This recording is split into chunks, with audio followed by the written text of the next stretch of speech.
Hola, soy Kavita, mucho gusto. Welcome to my channel Mapa Herbal Talks. Let's talk about Indian ancient life science and ancient remedies. Today we talk about Patanjali Yoga Sutra. The Indian ancient six traditional schools of Hindu philosophy, also known as Shatadarshana. They are Nyaya, Vaisheshik, Sankhya, Yoga, Purva Mimamsa, Uttar Mimamsa, that is Vedanta. Nyaya, founded by Gautam Rishi, it teaches logic and epistemology. Vaisheshik, founded by Kanada Rishi, it focuses on the nature of reality and the physical world. Sankhya, founded by Kapil Muni. This school is a dualistic system of philosophy that emphasizes the distinction between Purush and Prakriti, that is consciousness and matter. Yoga, founded by Maharshi Patanjali, it is based on the principles of Sankhya system and provides a path to liberation through meditation and control of mind. Purva Mimamsa, founded by Gemini, focused on the interpretation of Vedas, particularly ritualistic. Uttar Mimamsa, founded by Badarayan or Vedavyas, concerned with philosophical techniques of Upanishads and the nature of Brahman and the soul.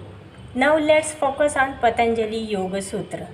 Maharshi Patanjali defined the eight limbs as Yama, Niyama, Asana, Pranayama, Pratyahara, Dharana, Dhyana, Samadhi.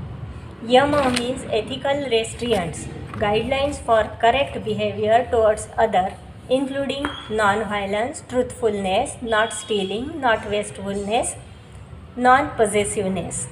Niyama, that is observances, principles of self-discipline and how to live one's own life, such as purity, contentment, spiritual disciplines, study, devotion to the divine. Asana, that is posture, developing physical posture that are stable, comfortable and prepare the body for meditation. Pranayam, that is breath control, expanding life's force and energy through breath regulation and breathing exercises. Pratyahar means sense withdrawal, turning the senses inward away from the external distinction to explore the inner world. Dharana, that is concentration, focusing the mind on a single point or object to train it for meditation.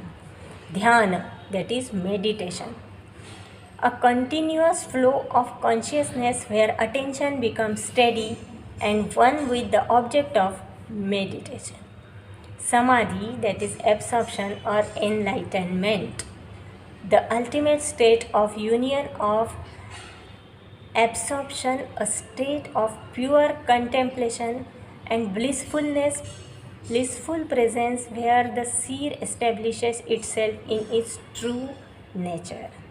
Gracias, muchas, por ver esta video.